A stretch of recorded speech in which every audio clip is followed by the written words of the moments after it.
सच्चे देशभक्त कौन होते हैं? क्या वो जो सिर्फ सरहदों पर लड़ते हैं या वो जो खामोशी से किसी की जान बचाते हैं? आज की यह कहानी किसी युद्ध के मैदान की नहीं है, बल्कि एक ऐसे एहसास की है जिसने एक विदेशी डॉक्टर की रूह को झकझोर कर रख दिया। यह कहानी है भारत की उस महानता की जिसे दुनिया अक्सर नजरअंदाज करती रही है, लेकिन जब मुसीबत आती है तो वही भारत दुनिया के लिए उम्मीद की आखिरी किरण बन जाता है। मैं डॉ. एलेक्सी हूं, अपने देश के सबसे बड़े अस्पताल का एक वरिष्ठ सर्जन। मैंने अपनी पूरी जिंदगी इस घमंड में बिता दी कि हमारा देश, हमारा विज्ञान और हमारी व्यवस्था दुनिया में सबसे बेहतर है। हमें बचपन से सिखाया गया था कि पूर्व के देश, खास तौर पर भारत, सिर्फ धूल, गर्मी और भीड़ भाड़ का देश है। वहां के लोग पिछड़े हैं, वहां विज्ञान नहीं, सिर्फ अंधविश्वास चलता है। लेकिन मुझे क्या पता था कि जिस देश को मैं हिकारत की नजर से देखता था, एक दिन वही देश मेरे जीने की वजह बनेगा। यह किस्सा तब शुरू हुआ जब मेरे अपने ही देश की व्यवस्था ने मुझे धोखा दिया। मेरा बेटा, मेरा छोटा सा इवान, जिसे मैं अपनी जान से ज्यादा चाहता था, वह बीमार पड़ा। उसे एक ऐसी बीमारी थी जिसका इलाज तो संभव था, लेकिन हमारे देश के नियमों और कानूनों ने उसे मौत के दरवाजे पर खड़ा कर दिया था। हमारे पास दवाइयां थीं, मशीनें थीं, लेकिन इंसानियत नहीं थी। हर चीज के लिए कागज चाहिए थे, हर इलाज के लिए महीनों का इंतजार। एक डॉक्टर होकर भी मैं अपने बेटे के लिए एक इंजेक्शन तक नहीं मंगवा सकता था, क्योंकि सरकारी मुहर लगने में 6 महीने लगने वाले थे और मेरे बेटे के पास 6 महीने नहीं थे। उस रात जब मैं अपने बेटे के सिरहाने बैठा रो रहा था, मेरे एक पुराने मित्र ने मुझे फोन किया। उसने दबी जुबान में कहा कि अगर बेटे को बचाना है तो भारत ले जाओ। भारत? मैंने उसे गुस्से से देखा। मैंने कहा कि क्या तुम पागल हो गए हो? जिस देश में साफ पानी नहीं मिलता, वहां मैं अपने बेटे का जटिल ऑपरेशन कराऊंगा? वहां तो लोग सड़कों पर रहते हैं। लेकिन मेरे दोस्त ने कहा कि तुम खबरों में जो देखते हो वो सच नहीं है। वहां चमत्कार होते हैं, मरता क्या न करता। मैंने भारी मन से भारत जाने का फैसला किया। मेरे मन में डर था, संशय था और कहीं ना कहीं एक गुस्सा भी था कि मुझे उस गरीब देश में जाना पड़ रहा है। हवाई जहाज ने जब नई दिल्ली की जमीन को स्पर्श किया तो मेरे माथे पर पसीने की बूंदें थीं। मैंने अपनी पत्नी का हाथ कसकर पकड़ रखा था। हम दोनों ने सोच रखा था कि हवाई अड्डे से बाहर निकलते ही हमें गंदगी, शोर और भिखारियों का सामना करना पड़ेगा। हमें लगा था कि हमारा सामान चोरी हो जाएगा या कोई हमें ठग लेगा। लेकिन जैसे ही मैं विमान से बाहर निकला, मेरी आंखों के सामने जो दृश्य था, उसने मेरे पैरों तले से जमीन खिसका दी। क्या यह वही भारत था जिसके बारे में पश्चिम का मीडिया हमें बताता था? नई दिल्ली का हवाई अड्डा किसी भी यूरोपीय देश के हवाई अड्डे से कहीं ज्यादा भव्य और सुंदर था। संगमरमर के फर्श चमक रहे थे। दीवारों पर भारत की संस्कृति को दर्शाती हुई सुंदर मूर्तियां लगी थीं। सबसे बड़ी बात, वहां का अनुशासन।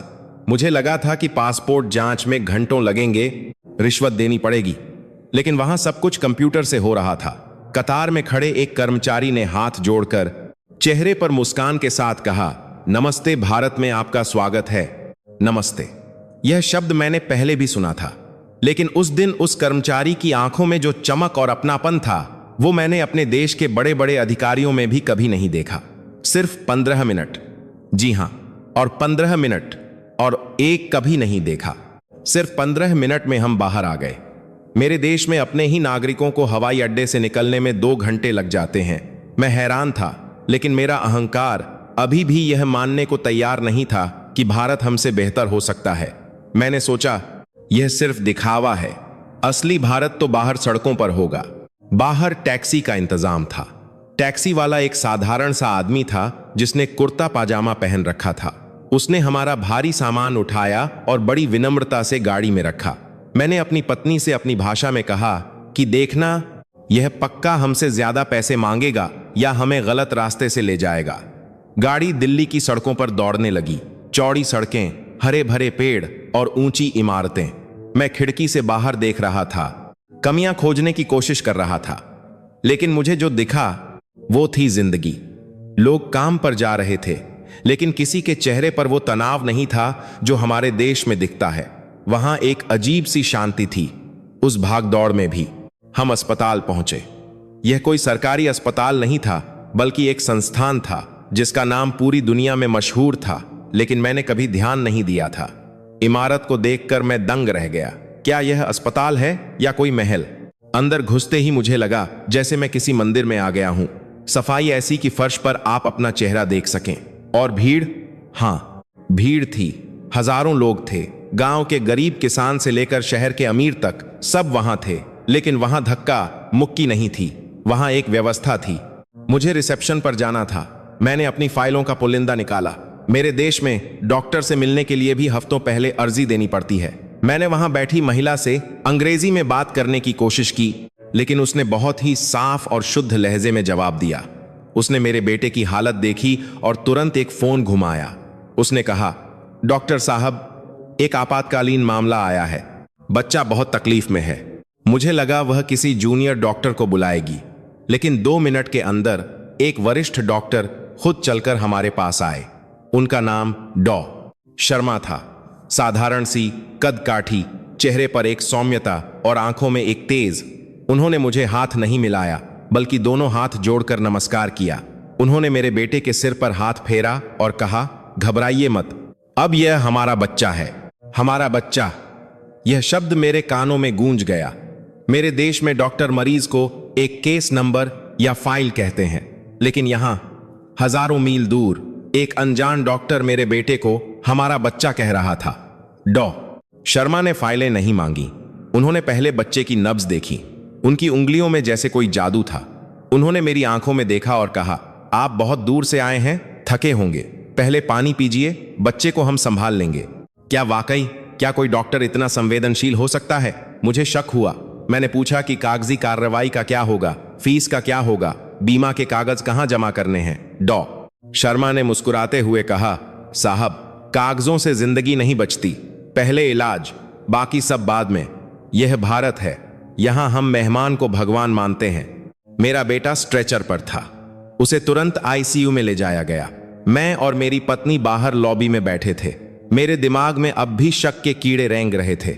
मैंने सोचा, जरूर ये लोग बाद में कोई भारी भरकम बिल थमाएंगे या कहेंगे कि मशीन खराब है। मैंने अपने आसपास देखा। वहां बैठे लोग अलग अलग वेशभूषा में थे। कोई धोती पहने था, कोई साड़ी में था।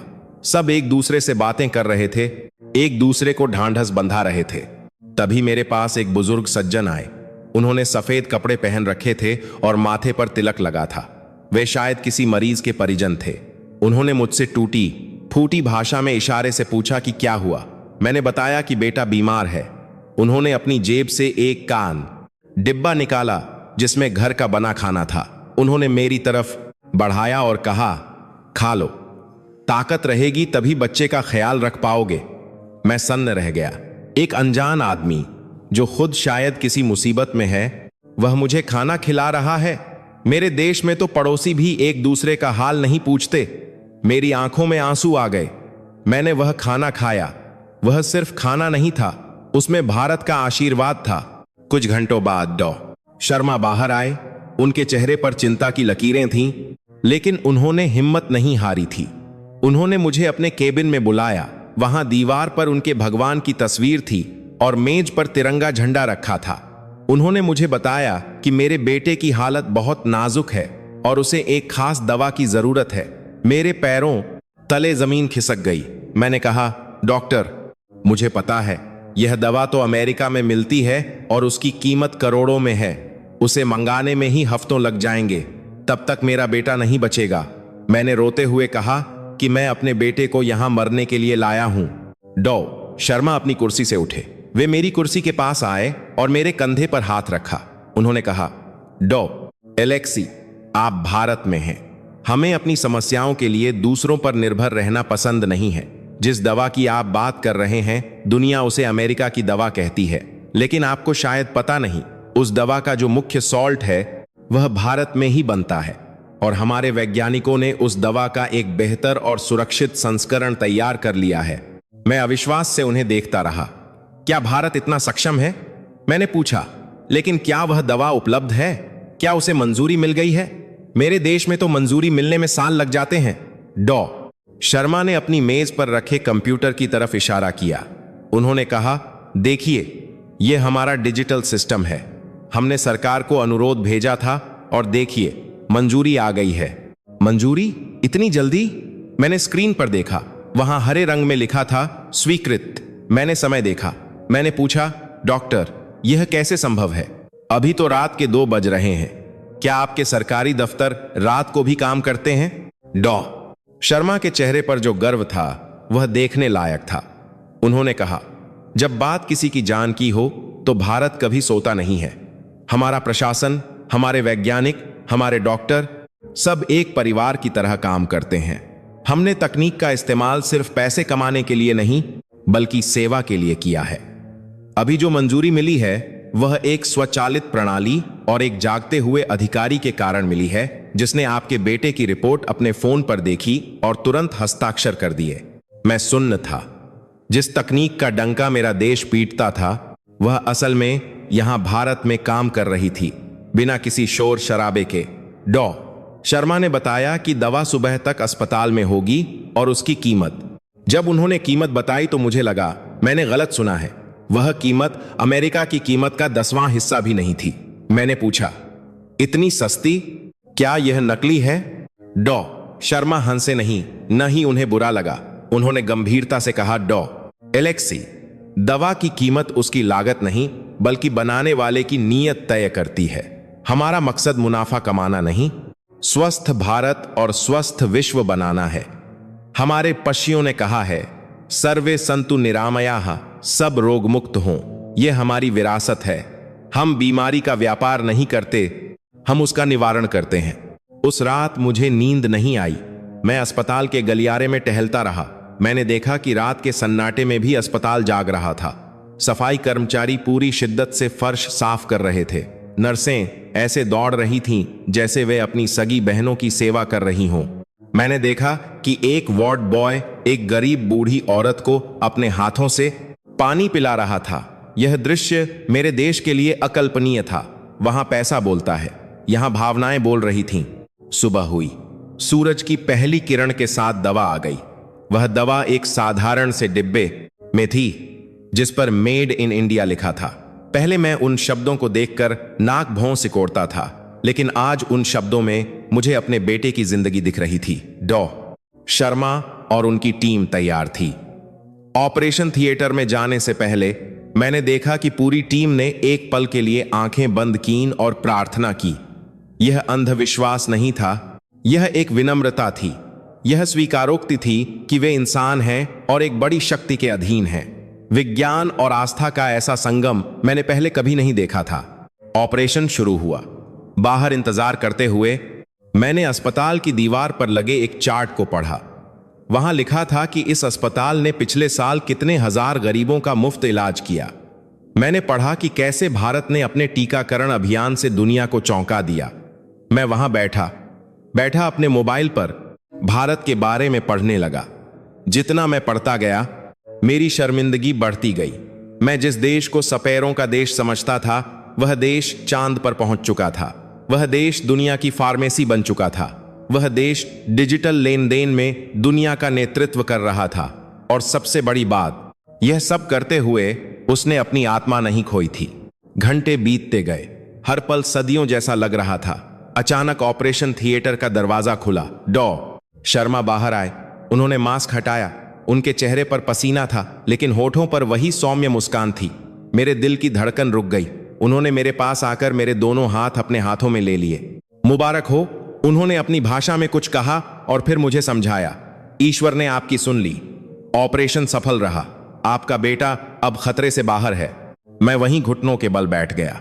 मेरे मुंह से शब्द नहीं निकल रहे थे। जिस बेटे के लिए मेरे अपने देश ने दरवाजे बंद कर दिए थे, उसे इस अनजान देश ने, इन अनजान लोगों ने नया जीवन दिया था। मैं डॉ शर्मा के पैरों में गिरना चाहता था, लेकिन उन्होंने मुझे थाम लिया और गले लगा लिया। उन्होंने कहा, अरे भाई, यह क्या कर रहे हैं?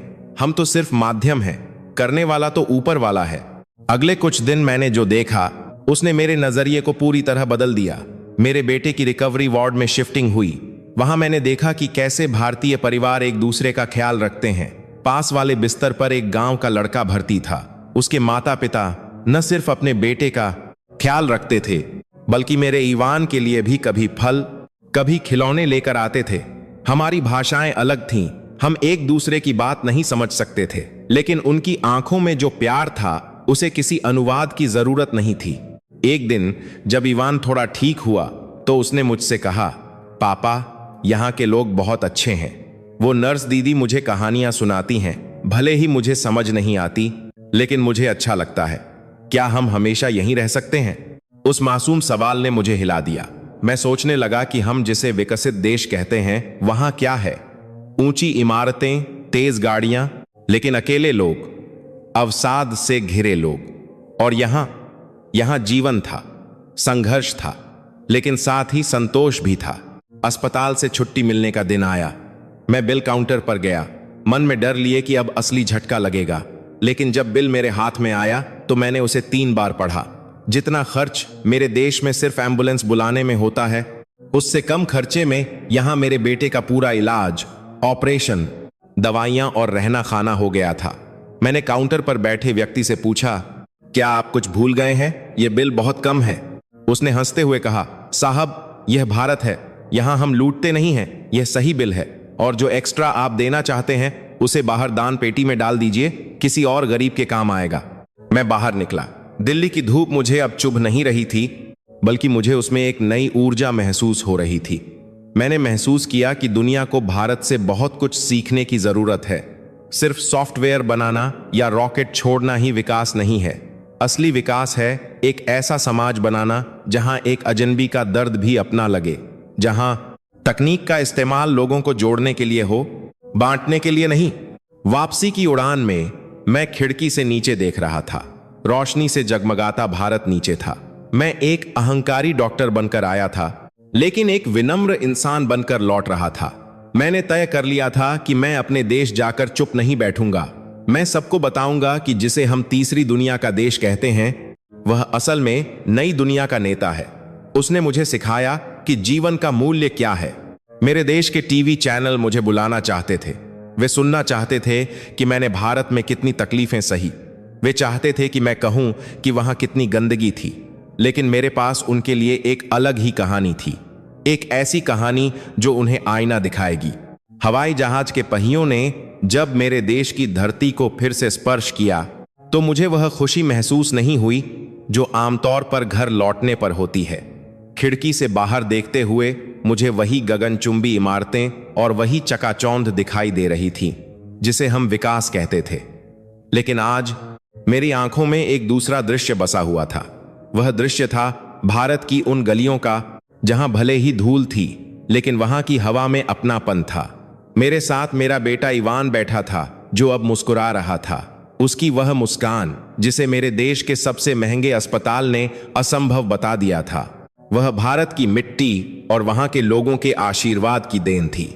घर पहुंचते ही बधाई देने वालों का तांता लग गया, लेकिन यह बधाइयां खोखली थीं।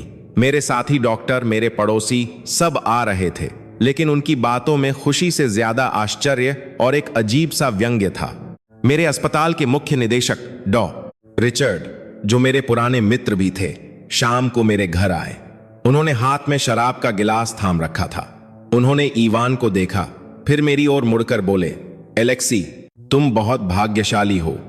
मैंने सुना है कि तुम उसे भारत ले गए थे। भगवान का शुक्र मनाओ कि तुम लोग वहां से कोई संक्रमण लेकर नहीं लौटे। सुना है वहां के अस्पतालों में जानवर और इंसान एक साथ रहते हैं। वह जोर से हंसे। उनकी हंसी मेरे कानों में शीशे की तरह चुभी।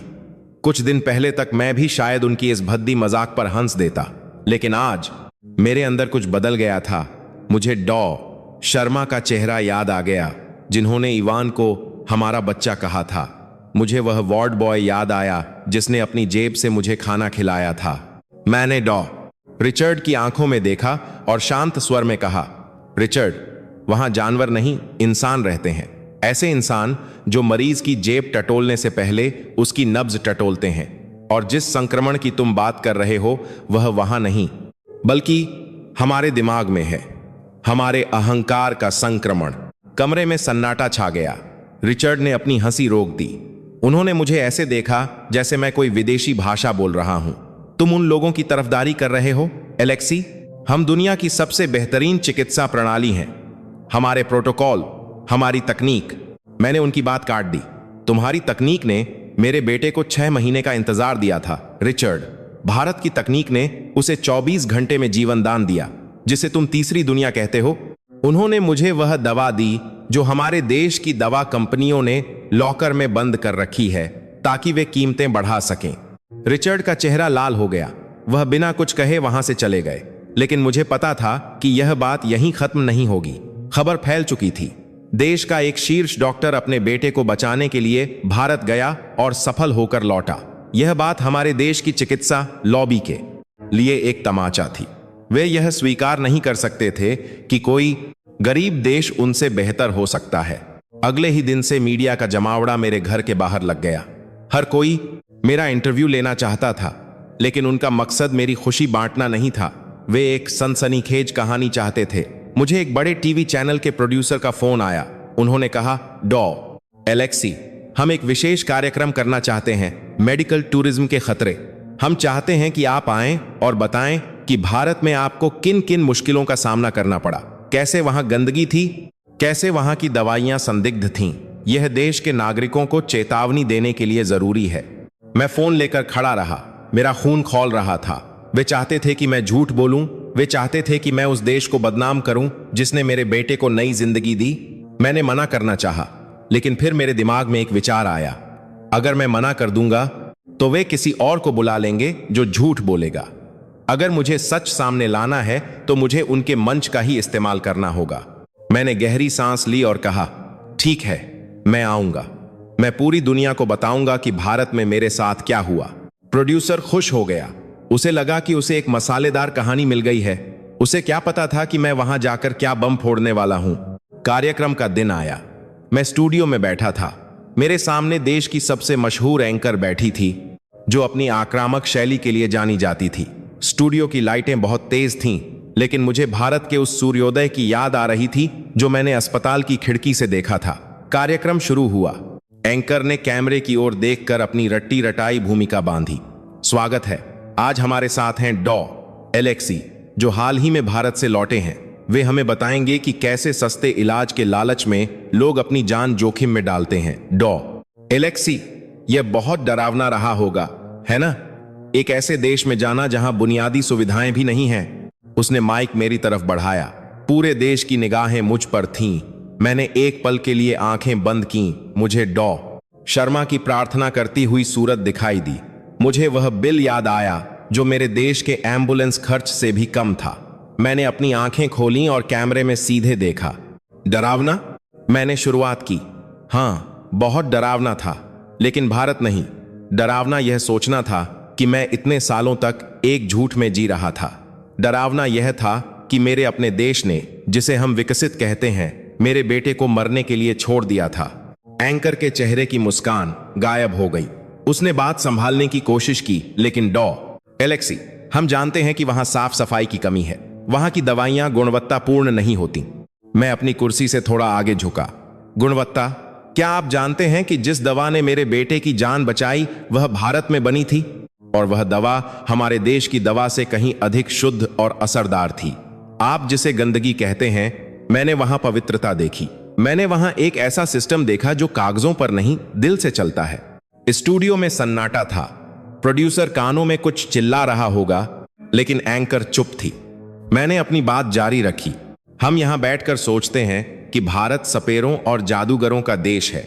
आप सही हैं, वे जादूगर ही हैं, क्योंकि जो काम हमारे डॉक्टर करोड़ों डॉलर और महीनों के समय के बाद भी नहीं कर पाए, वह भारतीय डॉक्टरों ने अपनी सूझबूझ और समर्पण से कुछ दिनों में कर दिखाया। इसे आप जादू नहीं कहेंगे तो और क्या कहेंगे? मैंने अपनी जेब से 2 कागज निकाले। यह देखिए, यह मेरे देश के अस्पताल का अनुमानित बिल था, जिसमें 6 शून्य लगे थे, और यह भारत के अस्पताल का बिल है। फर्क सिर्फ पैसों का नहीं है, फर्क नीयत का है। वहां इलाज एक व्यापार नहीं, एक सेवा है। वहां डॉक्टर भगवान बनने की कोशिश नहीं करते, वे इंसान बनकर भगवान का काम करते हैं। एंकर ने फिर से मुद्दा बदलने की कोशिश की, लेकिन डॉ एलेक्सी, क्या यह सच नहीं है कि वहां भीड़ बहुत होती है, अव्यवस्था होती है? भीड़? मैं हंसा। हां, भीड़ है, क्योंकि वहां किसी को अस्पताल के दरवाजे से लौटाया नहीं जाता, चाहे उसकी जेब में पैसे हों या ना हो। मैंने वहां देखा कि एक अमीर व्यापारी और एक गरीब मजदूर एक ही कतार में खड़े थे और डॉक्टर दोनों से एक ही सम्मान के साथ बात कर रहा था। क्या हमारे देश में यह संभव है? यहां तो अगर आपके पास बीमा नहीं है तो आपको रिसेप्शन से ही बाहर निकाल दिया जाता है। जिसे आप अव्यवस्था कहते हैं वह असल में समावेशन है, वह वसुधैव कुटुंबकम है। पूरी दुनिया एक परिवार है। मैंने यह शब्द वहां सीखा और मैंने इसे जीते हुए देखा। मैं अब रुकने वाला नहीं था। मेरे अंदर का वह पिता बोल रहा था जिसका बेटा आज जिंदा था। हम अपने अहंकार में इतने अंधे हो चुके हैं कि हमें अपनी कमियां नहीं दिखती। हम मशीनों पर भरोसा करते हैं, वे इंसानों पर। हम प्रोटोकॉल देखते हैं, वे पीड़ा देखते हैं। मैंने वहां जो देखा वह सिर्फ चिकित्सा विज्ञान नहीं था, वह जीवन जीने की कला थी। मैंने देखा कि मरीज के ठीक होने पर पूरा वार्ड खुश होता है। मैंने देखा कि अनजान लोग एक दूसरे का दर्द बांटते हैं। क्या हमारे पास वह दौलत है? नहीं, हम अमीर होकर भी बहुत गरीब हैं। एंकर अब असहज हो चुकी थी। शो का समय खत्म होने वाला था, लेकिन वह मुझे रोक नहीं पा रही थी क्योंकि टीआरपी आसमान छू रही थी। लोग सच सुनना चाहते थे। अंत में मैं सिर्फ इतना कहना चाहता हूं, मैंने कैमरे की लेंस में देखते हुए कहा, जैसे मैं सीधे अपने देशवासियों की आत्मा से बात कर रहा हूं। अगर आपको लगता है कि पश्चिम ही दुनिया का केंद्र है तो अपनी आंखें खोलिए। सूरज पूरब से उगता है और आज ज्ञान और मानवता का सूरज भी भारत से ही उग रहा है। वे शोर नहीं मचाते, वे अपनी उपलब्धियों का ढिंढोरा नहीं पीटते, वे बस खामोशी से अपना काम करते हैं। वे दुनिया की फार्मेसी हैं, वे दुनिया के डॉक्टर हैं और सबसे बड़ी बात, वे दुनिया के सबसे बेहतरीन मेजबान हैं। मैं वहां एक मरीज बनकर गया था, लेकिन एक बेहतर इंसान बनकर लौटा हूं। भारत ने मेरे बेटे को ही नहीं बचाया, उसने मेरी आत्मा को भी बचाया है। शो खत्म हुआ, लाइटें बंद हो गईं। एंकर ने अपना माइक उतारा और मुझे अजीब सी नजरों से देखा। वह नजर नफरत की नहीं थी, बल्कि एक सवालिया नजर थी। शायद मेरे शब्दों ने उसके अंदर के भी किसी तार को छेड़ा था। स्टूडियो से बाहर निकलते ही मेरा फोन बजने लगा।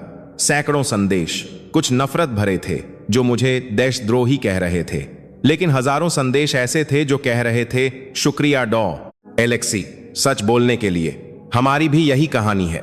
मैं अपनी गाड़ी में बैठा और घर की ओर चल दिया, लेकिन मेरा मन शांत था। मैंने अपना कर्ज उतारना शुरू कर दिया था, उस मिट्टी का कर्ज जिसने मुझे नई जिंदगी दी थी। लेकिन मुझे पता था कि यह सिर्फ शुरुआत है। असली लड़ाई तो अब शुरू होने वाली थी। मुझे अपने अस्पताल में, अपनी बिरादरी में इस सच को स्थापित करना था। मुझे उन्हें समझाना था कि हमें भारत से सीखने की जरूरत है। अगले दिन अस्पताल में मेरी पेशी थी। बोर्ड की मीटिंग बुलाई गई थी। मुझे पता था कि वे मुझसे इस्तीफा मांगेंगे या मुझे निलंबित करेंगे, क्योंकि मैंने राष्ट्रीय टेलीविजन पर अपनी ही व्यवस्था की पोल खोल दी थी। मैं तैयार होकर मीटिंग रूम में पहुंचा। लंबी मेज के चारों ओर गंभीर चेहरे बैठे थे। वातावरण में तनाव था। अध्यक्ष ने चश्मा उतारते हुए कहा, डॉ एलेक्सी, कल रात आपने जो किया वह अक्षम्य है। आपने हमारे संस्थान की प्रतिष्ठा को धूमिल किया है। आप एक विदेशी देश का गुणगान कर रहे थे और अपने ही सहयोगियों का अपमान। मैं अपनी जगह पर खड़ा रहा। मैंने दृढ़ता से कहा, सर, प्रतिष्ठा झूठ से नहीं बचती, प्रतिष्ठा सच स्वीकार करने से बढ़ती है। मैंने अपमान नहीं किया, मैंने आईना दिखाया। और अगर हमें अपनी प्रतिष्ठा इतनी ही प्यारी है तो हमें वह बनना होगा जो हम दावा करते हैं। हमें सीखना होगा। सीखना भारत से। एक अन्य सदस्य ने उपहास किया, हम उनसे क्या सीखेंगे? जुगाड़। हां, मैंने मेज पर हाथ रखा। जुगाड़, जिसे आप मजाक समझते हैं, वह असल में सीमित संसाधनों में सर्वश्रेष्ठ परिणाम देने की कला है। हम संसाधनों की बर्बादी करते हैं, वे उसका सम्मान करते हैं। हम समस्या पर रोते हैं, वे समाधान ढूंढते हैं। हमें उनसे वह जुगाड़ सीखना चाहिए। हमें उनसे सीखना चाहिए कि कैसे कम लागत में एमआरआई मशीन बनाई जाती है, कैसे बिना किसी बड़े बजट के मंगल ग्रह तक पहुंचा जाता है। यह जुगाड़ नहीं, यह प्रतिभा है। मैंने अपनी जेब से एक छोटी सी शीशी निकाली। वह वही दवा थी। मैंने उसे मेज के बीच में रख दिया। यह शीशी देखिए, मैंने कहा। इसने मेरे बेटे की जान बचाई। इसकी कीमत $5 है। हमारे देश में यही दवा $5000 की है। क्या आप मुझे बता सकते हैं कि बाकी के $4995 कहां जाते हैं? क्या यह हमारी प्रतिष्ठा है या यह हमारी लूट है? पूरे कमरे में सन्नाटा छा गया। कोई मेरी आंखों में आंखें नहीं डाल पा रहा था। मैंने उनकी दुखती रग पर हाथ रख दिया था। मैं इस्तीफा देने के लिए तैयार हूं, मैंने कहा, लेकिन मैं चुप रहने के लिए तैयार नहीं हूं। मैं अब एक मिशन पर हूं। मैं चाहता हूं कि हमारे देश के युवा डॉक्टर भारत जाएं, वहां सीखें न सिर्फ चिकित्सा बल्कि करुणा। मैं एक एक्सचेंज प्रोग्राम शुरू करना चाहता हूं। अध्यक्ष ने एक दूसरे की तरफ देखा। वे मुझे निकाल नहीं सकते थे। जनता का समर्थन मेरे साथ था। सोशल मीडिया पर इंडिया हील्स और truth of health care trend कर रहा था। अगर वे मुझे निकालते तो वे विलेन बन जाते। अध्यक्ष ने गहरी सांस ली। ठीक है एलेक्सी, हम इस पर विचार करेंगे, लेकिन अभी के लिए आप अपने काम पर वापस जाइए और मीडिया से थोड़ी दूरी बनाकर रखिए। मैं मुस्कुराते हुए बाहर निकला। मैं जीत गया था, पहली जीत, लेकिन मुझे पता था कि यह रास्ता लंबा है। मुझे याद आया कि डॉ. शर्मा ने कहा था, ज्ञान बांटने से बढ़ता है। मैं अब वही करने वाला था। शाम को मैं अपने बेटे के पास बैठा था। वह एक किताब पढ़ रहा था। उसने मुझसे पूछा, पापा, क्या हम दोबारा भारत जाएंगे? मुझे वहां के आम बहुत याद आ रहे हैं। मैंने उसके बालों को सहलाया। हाँ बेटा, हम जरूर जाएंगे, और अगली बार हम इलाज के लिए नहीं बल्कि धन्यवाद देने जाएंगे। हम उस देश की यात्रा करेंगे जिसने दुनिया को शून्य दिया, जिसने दुनिया को योग दिया और जिसने हमें हमारा बेटा वापस दिया। उस रात मैंने डॉ. शर्मा को एक ईमेल लिखा। मैंने उन्हें सब कुछ बताया, टीवी शो, बोर्ड मीटिंग, लोगों की प्रतिक्रिया। मैंने लिखा, सर, आपने एक जान बचाई, लेकिन आपने हजारों लोगों की सोच बदल दी है। यहां लोग अब भारत के बारे में सवाल पूछ रहे हैं, लेकिन नफरत से नहीं, जिज्ञासा से। वे जानना चाहते हैं कि आखिर भारत के पास ऐसा क्या रहस्य है। अगले दिन उनका जवाब आया, हमेशा की तरह छोटा और विनम्र। उन्होंने लिखा था, प्रिय डॉ. एलेक्सी, रहस्य कोई नहीं है। हम बस यह मानते हैं कि हर जीव में परमात्मा का अंश है। जब हम किसी का इलाज करते हैं तो हम सिर्फ शरीर का नहीं, उस अंश की सेवा करते हैं। इसे ही हम धर्म कहते हैं। पूजा नहीं बल्कि कर्तव्य। आप वहां जो कर रहे हैं वह भी धर्म है। सत्य बोलना सबसे बड़ा धर्म है। भारत को आप पर गर्व है। भारत को मुझ पर गर्व है। यह पंक्ति पढ़कर मेरी आंखें भर आईं। मेरा अपना देश मुझे शक की निगाह से देख रहा था, और हजारों मील दूर बैठा एक डॉक्टर, एक दूसरी संस्कृति का व्यक्ति मुझे अपना कह रहा था। यही भारत है। वह आपको अपना बना लेता है, चाहे आप कोई भी हों, कहीं से भी आए हों। मैंने खिड़की से बाहर देखा। आसमान में तारे चमक रहे थे। मुझे लगा कि वही तारे भारत के ऊपर भी चमक रहे होंगे। हम एक ही आसमान के नीचे हैं, लेकिन हमने सरहदें खींच रखी हैं। भारत ने मुझे सिखाया कि उन सरहदों को कैसे मिटाया जाता है, प्रेम से, सेवा से और ज्ञान से। वादे के मुताबिक 6 महीने बाद मैं वापस भारत आया, लेकिन इस बार मैं अकेला नहीं था। मेरे साथ मेरे देश के 10 युवा और प्रतिभाशाली डॉक्टर थे। ये वो लोग थे जिन्होंने किताबों में तो टॉप किया था, लेकिन जिंदगी की किताब को अभी तक खोलकर नहीं देखा था। उनके चेहरों पर वही पुराना पश्चिमी अहंकार था। हवाई जहाज में वे आपस में मजाक कर रहे थे कि हमें भारत में क्या सीखने को मिलेगा, शायद सांप का जहर निकालना या जड़ी बूटी पीसना। मैं उनकी बातें सुनकर सिर्फ मुस्कुरा रहा था। मुझे पता था कि भारत उनके इस अहंकार को कैसे तोड़ेगा। हवाई अड्डे पर डॉ. शर्मा हमें लेने आए। इस बार हम किसी 5 सितारा होटल या बड़े अस्पताल में नहीं गए। डॉ.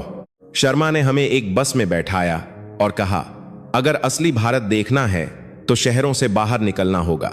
भारत की आत्मा गांवों में बसती है। सफर लंबा था। खिड़की के बाहर खेत, धूल भरी सड़कें और बैलगाड़ियां दिख रही थीं। मेरे युवा साथी डॉ. मार्क ने नाक सिकोड़ते हुए कहा, सर, क्या हम किसी जंगल में जा रहे हैं? यहां तो सैनिटाइजर भी नहीं मिलेगा। हम बीमार पड़ जाएंगे। मैंने उसे शांत रहने को कहा।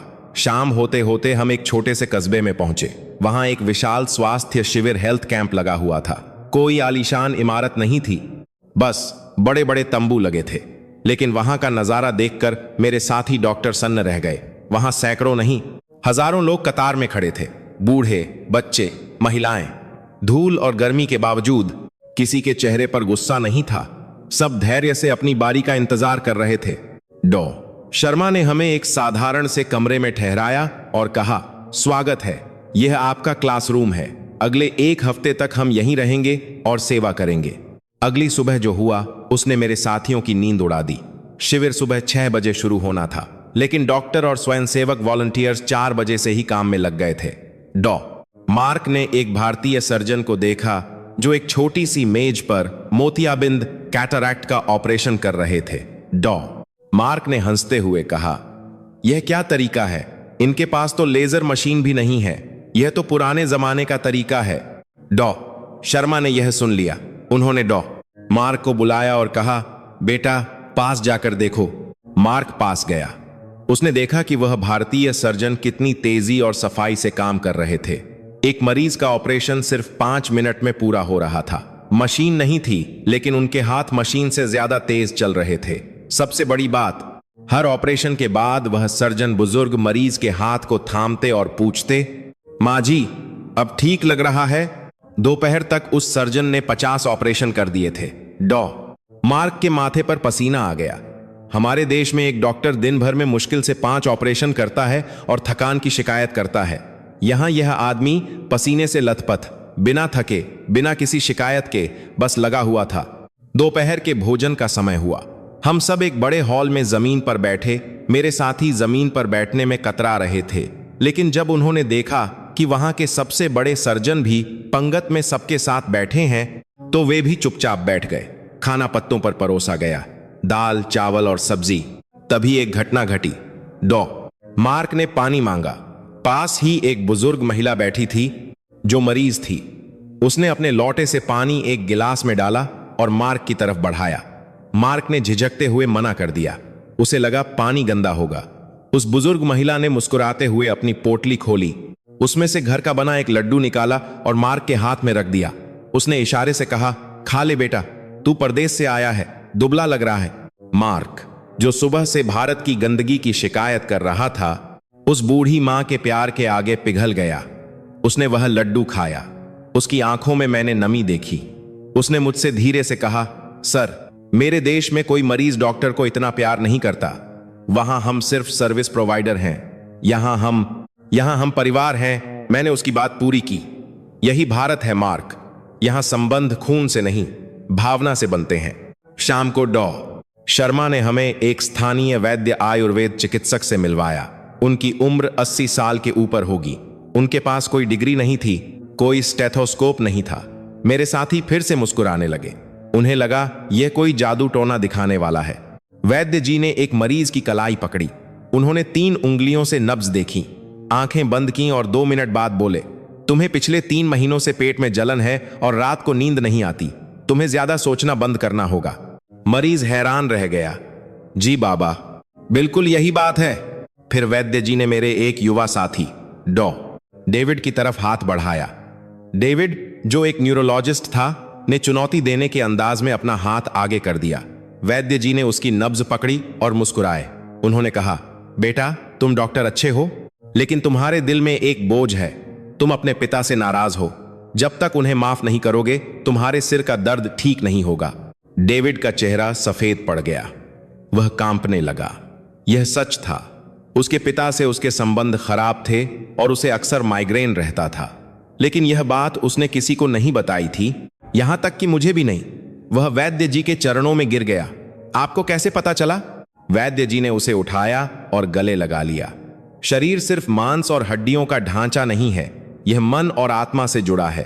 पश्चिम में तुम लोग शरीर का इलाज करते हो, भारत में हम इंसान का इलाज करते हैं। उस रात मेरे सभी साथी चुप थे। उनका अहंकार उस छोटे से गांव की धूल में मिल चुका था। वे समझ गए थे कि जिस ज्ञान पर वे इतराते थे, वह भारत के हजारों साल पुराने ज्ञान के आगे बच्चा है। अगले 3 दिन हमने जो देखा वह अकल्पनीय था।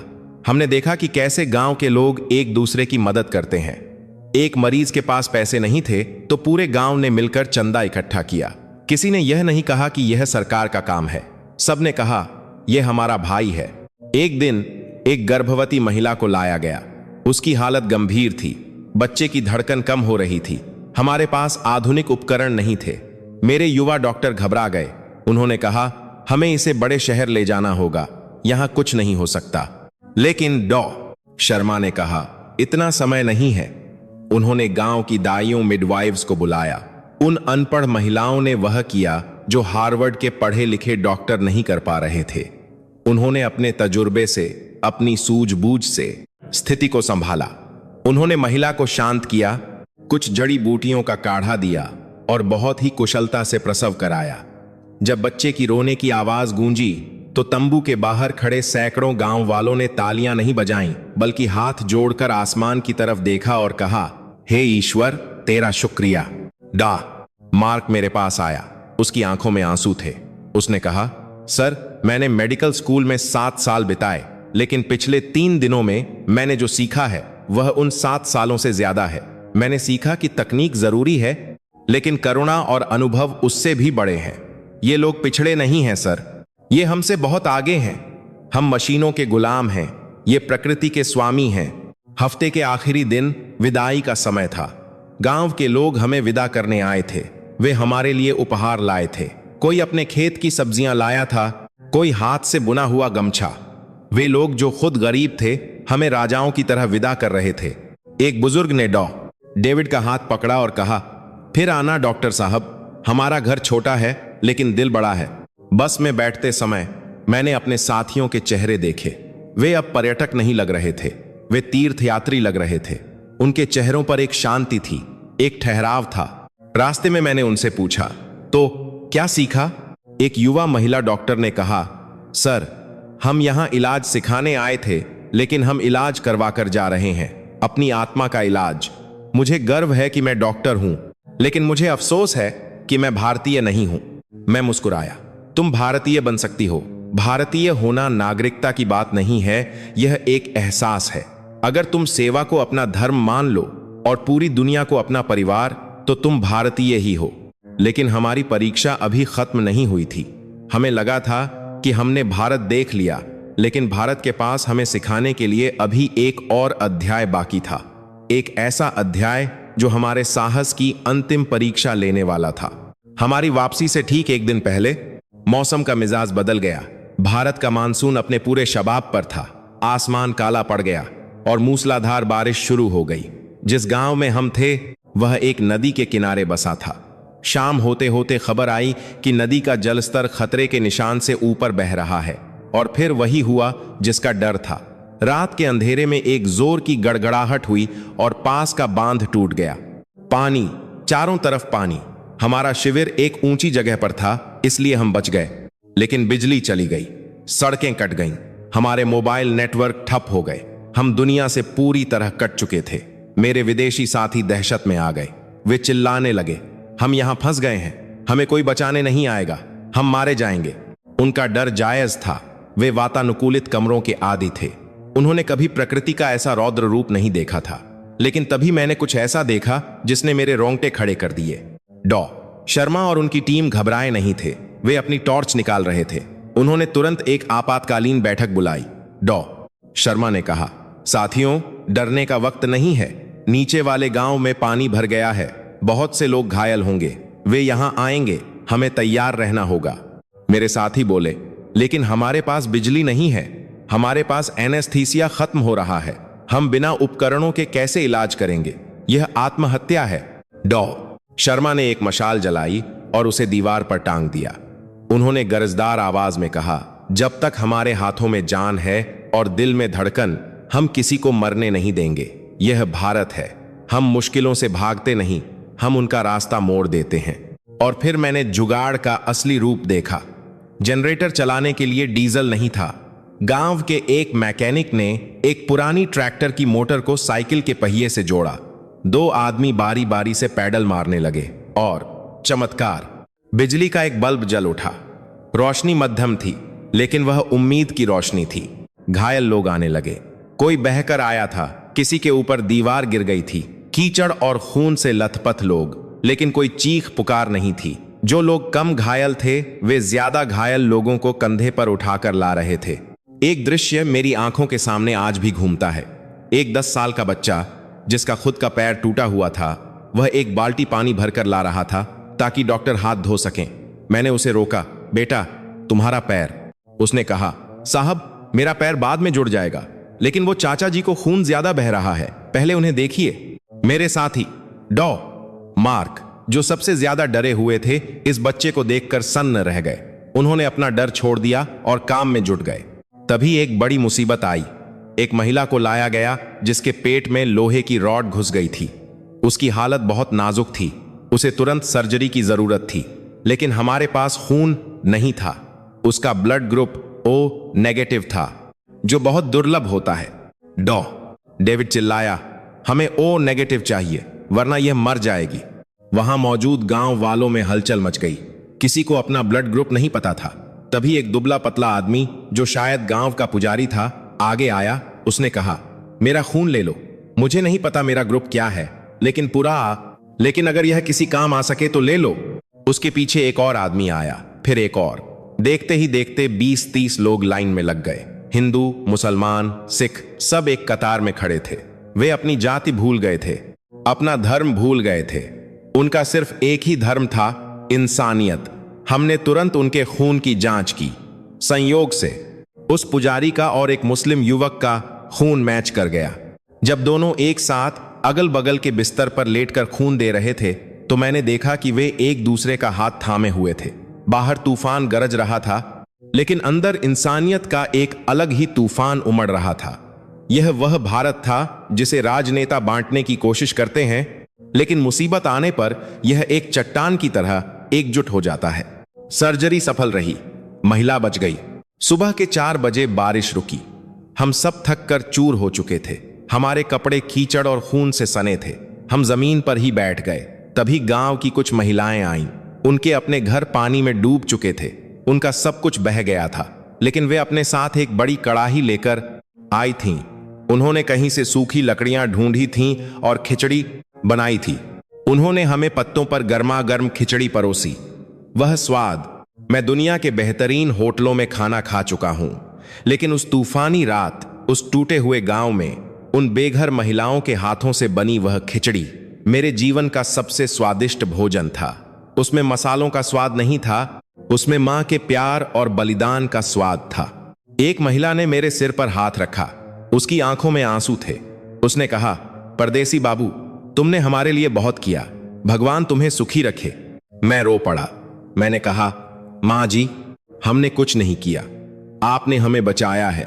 आपने हमें सिखाया है कि इंसान कैसे बना जाता है। आपका घर बह गया और आप हमें खाना खिला रही हैं। उसने मुस्कुराते हुए कहा, बेटा, घर तो ईंट पत्थर का होता है, फिर बन जाएगा, लेकिन अगर मेहमान भूखा रह गया तो हमारा धर्म टूट जाएगा। सूरज उगा। बाढ़ का पानी धीरे धीरे उतर रहा था। सेना के हेलीकॉप्टर मदद के लिए आ गए। जब हम वापस जाने के लिए बस में बैठ रहे थे, तो पूरा गांव हमें विदा करने आया। इस बार वे हाथ नहीं मिला रहे थे, वे हमारे पैर छू रहे थे। और मेरे विदेशी डॉक्टर साथी, वे शर्मिंदा थे। वे भी उन गांव वालों के पैर छू रहे थे। डॉ मार्क ने मुझसे कहा, सर, मैं जब अपने देश लौटूंगा तो लोग मुझसे पूछेंगे कि मैंने भारत में क्या देखा। मैं उन्हें ताजमहल के बारे में नहीं बताऊंगा, मैं उन्हें किलों के बारे में नहीं बताऊंगा, मैं उन्हें इस गांव के बारे में बताऊंगा। मैं उन्हें बताऊंगा कि मैंने भगवान को देखा है। वह किसी मंदिर में नहीं, बल्कि कीचड़ से सने उन लोगों में था जो खुद भूखे रहकर हमें खिला रहे थे। वापसी की उड़ान में मेरे साथी चुप थे, लेकिन यह चुप्पी उदासी की नहीं थी, यह एक गहरे चिंतन की थी। वे बदल चुके थे। वे अब सिर्फ शरीर का इलाज करने वाले मैकेनिक नहीं थे, वे अब हीलर बन चुके थे। मैंने अपनी डायरी निकाली और उसमें लिखा, दुनिया भारत को एक उभरती हुई अर्थव्यवस्था के रूप में देखती है। वे गलत हैं। भारत कोई अर्थव्यवस्था नहीं है। भारत एक ऊर्जा है, एक ऐसी ऊर्जा जो दुनिया को सिखा सकती है कि प्रलय के बीच में भी निर्माण कैसे किया जाता है, अंधेरे में भी दिया कैसे जलाया जाता है। मेरे देश के हवाई अड्डे पर जब हम उतरे तो मीडिया फिर से मौजूद था। वे फिर से कोई नकारात्मक खबर चाहते थे। एक रिपोर्टर ने डॉ डेविड से पूछा, सुना है आप लोग बाढ़ में फंस गए थे, भारत का इंफ्रास्ट्रक्चर बहुत खराब है ना? डेविड ने माइक छीना और कहा, इंफ्रास्ट्रक्चर ईंटों से बनता है, लेकिन देश चरित्र से बनता है। वहां की सड़कें शायद टूटी थीं, लेकिन वहां के लोगों का हौसला अटूट था। अगर कभी दुनिया पर कोई मुसीबत आई तो मैं चाहूंगा कि मैं भारत में हूं, क्योंकि वही एक जगह है जहां इंसानियत आज भी जिंदा है। मेरी कहानी अब अपने अंतिम पड़ाव पर थी। मैंने दुनिया को सच बता दिया था, मैंने अपने साथियों को बदल दिया था, लेकिन मेरा सबसे बड़ा सपना अभी पूरा होना बाकी था। मैं भारत और अपने देश के बीच एक ऐसा पुल बनाना चाहता था जो कभी न टूटे। मैं एक ऐसा साथ ही पूरा कहाना जो कभी न टूटे, एक न चाहती करती है। अस्पताल बनाना चाहता था जो भारत की आत्मा और पश्चिम के विज्ञान का संगम हो। लेकिन क्या यह आसान था? नहीं। कॉरपोरेट दुनिया के भेड़िए अभी भी घात लगाए बैठे थे। उन्हें डर था कि अगर भारत का यह मॉडल सफल हो गया तो उनका मुनाफे का कारोबार बंद हो जाएगा।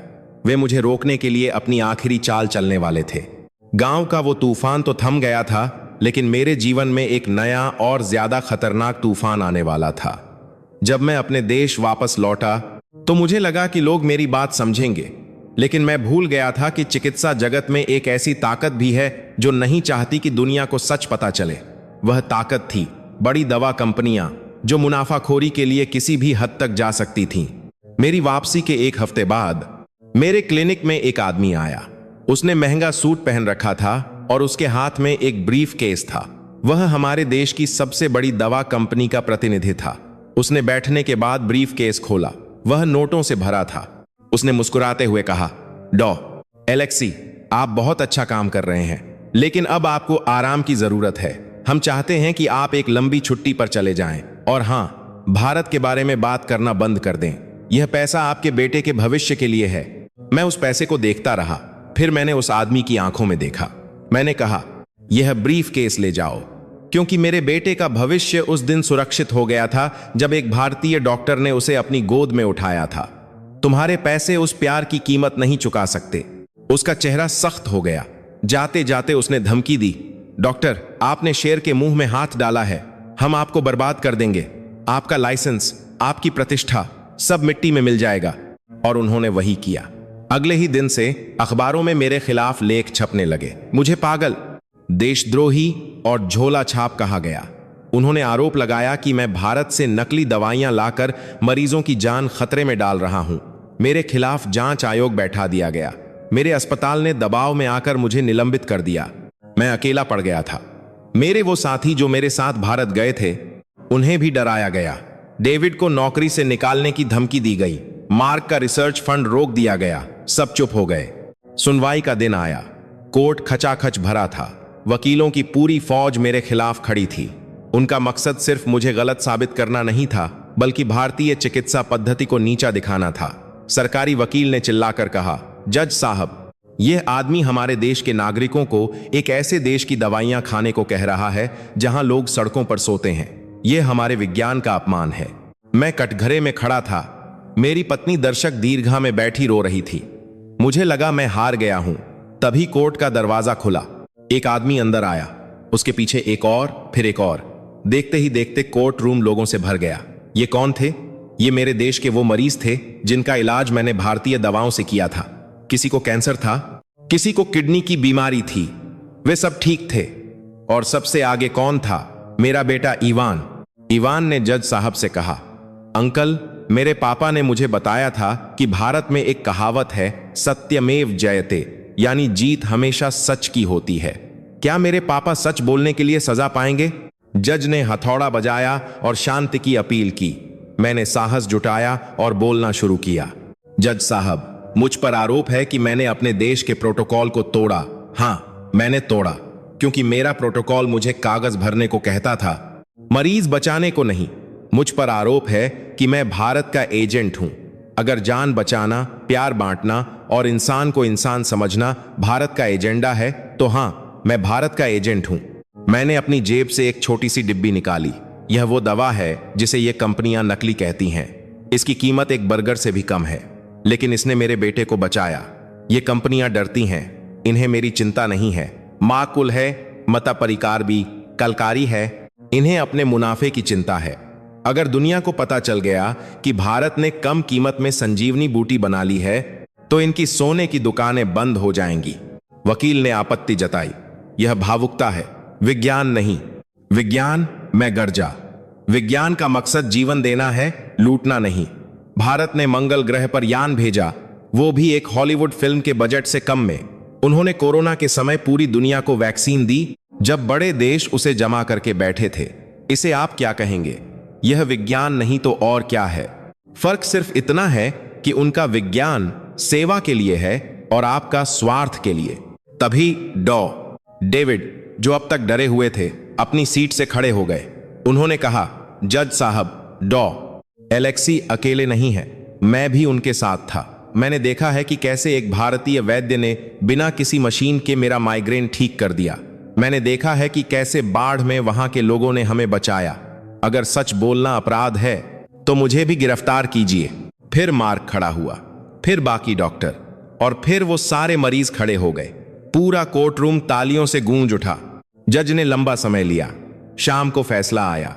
जज ने अपने चश्मे को साफ किया और कहा, अदालत सबूतों पर चलती है। और आज इस अदालत ने सबसे बड़ा सबूत देखा है। जीवित लोग, डॉ एलेक्सी के खिलाफ सारे आरोप खारिज किए जाते हैं और अदालत सरकार को निर्देश देती है कि वह भारत के साथ चिकित्सा सहयोग पर एक समिति बनाए। जीत, यह सिर्फ मेरी जीत नहीं थी, यह भारत के उस सिद्धांत की जीत थी जो कहता है कि पूरी दुनिया एक परिवार है। कोर्ट के बाहर जब मैं निकला तो हजारों लोग खड़े थे। किसी के हाथ में फूल थे, किसी के हाथ में भारत का झंडा। मैंने आसमान की तरफ देखा और मन ही मन कहा, धन्यवाद भारत, तुमने आज फिर मेरी लाज रख ली। लेकिन कहानी अभी खत्म नहीं हुई थी। मुझे अभी एक आखिरी काम करना था। मुझे उस पुल को बनाना था जिसका सपना मैंने देखा था। एक ऐसा पुल जिस पर चलकर कोई भी मजबूर पिता अपने बेटे को बचाने के लिए उम्मीद की उस धरती तक पहुंच सके। समय के पहिए ने 10 साल का सफर तय कर लिया। आज मैं एक बूढ़ा आदमी हूं। मेरे बाल सफेद हो चुके हैं और हाथों में थोड़ी कंपन है, लेकिन आज मेरा दिल एक बच्चे की तरह धड़क रहा है। मैं आज फिर से उसी हवाई अड्डे पर खड़ा हूं, नई दिल्ली, भारत। लेकिन इस बार मैं मदद मांगने नहीं आया हूं, मैं एक उत्सव में शामिल होने आया हूं। मेरे सामने एक विशाल इमारत खड़ी है। उसके मुख्य द्वार पर हिंदी और मेरी भाषा में लिखा है, Indo global healing centre, Indo global healing centre. यह वही सपना है जो मैंने 10 साल पहले देखा था। एक ऐसा अस्पताल जहां पूर्व का ज्ञान और पश्चिम का विज्ञान एक साथ मिलकर काम करते हैं, जहां आयुर्वेद और सर्जरी एक छत के नीचे होती है, जहां योग और फिजियोथेरेपी साथ साथ चलते हैं। इस अस्पताल का उद्घाटन करने के लिए भारत के प्रधानमंत्री और मेरे देश के राष्ट्रपति आए हैं। भीड़ में हजारों लोग हैं, लेकिन मेरी नजरें भीड़ में सिर्फ एक चेहरे को ढूंढ रही हैं। एक नौजवान डॉक्टर मंच पर चढ़ता है। वह लंबा है, स्वस्थ है और उसकी आंखों में वही चमक है जो मैंने डॉ शर्मा की आंखों में देखी थी। उसने सफेद कोट पहना है और गले में स्टेथोस्कोप है। वह माइक के पास जाता है और हाथ जोड़कर कहता है, नमस्ते। वह मेरा बेटा इवान है। हाँ, वही इवान जिसे डॉक्टरों ने मरने के लिए छोड़ दिया था। आज वह एक डॉक्टर है और उसने अपनी पढ़ाई कहां पूरी की? लंदन या न्यूयॉर्क में नहीं। उसने भारत के सबसे प्रतिष्ठित संस्थान एम्स से पढ़ाई की है। उसने सिर्फ डॉक्टरी नहीं सीखी, उसने भारत को जिया है। ईवान भाषण दे रहा है, मैं एक पश्चिमी देश में पैदा हुआ, लेकिन मेरा पुनर्जन्म भारत में हुआ। मेरे पिता ने मुझे जीवन दिया, लेकिन भारत ने मुझे जीवन का उद्देश्य दिया। आज दुनिया पूछती है कि भविष्य कहां है। मैं कहता हूं भविष्य भारत है, क्योंकि जब दुनिया युद्ध में उलझी है, भारत शांति की बात करता है। जब दुनिया बीमारी से डरती है, भारत योग से निरोग होने का रास्ता दिखाता है। लोग तालियां बजा रहे हैं। मेरी बगल में डॉ शर्मा बैठे हैं। अब वे भी बूढ़े हो चुके हैं। मैंने उनका हाथ पकड़ा और कहा, शर्मा जी, यह पेड़ आपने लगाया था। उन्होंने मुस्कुराते हुए कहा, एलेक्सी भाई, पेड़ जमीन नहीं लगाती, पेड़ तो बीज की ताकत से उगता है। ईवान में वह बीज था, भारत ने तो बस उसे खाद पानी दिया। समारोह के बाद मैं अस्पताल के उस विशेष वार्ड में गया जहां गरीब मरीजों का मुफ्त इलाज होता है। वहां मैंने देखा कि मेरे देश के कई युवा डॉक्टर भारतीय डॉक्टरों के साथ बैठकर सीख रहे थे। वे नाड़ी देख रहे थे, वे मरीजों से बातें कर रहे थे। वहां कोई भाषा की दीवार नहीं थी। दर्द की भाषा सब समझते थे और इलाज की भाषा भारत सिखा रहा था। मुझे एक पुरानी याद आई, वो टूटे हुए गांव की, वो खिचड़ी की, वो खून देने वालों की। मैंने सोचा, दुनिया ने भारत को कितना गलत समझा। उन्होंने सोचा भारत सिर्फ मसालों का देश है। उन्हें नहीं पता था कि यह वो धरती है जहां धन्वंतरि ने अमृत कलश उठाया था। यह वो धरती है जिसने दुनिया को शून्य दिया ताकि दुनिया तारों को गिन सके। और आज यह वो धरती है जो दुनिया के जख्मों पर मरहम लगा रही है। शाम को हम सब गंगा किनारे आरती के लिए गए।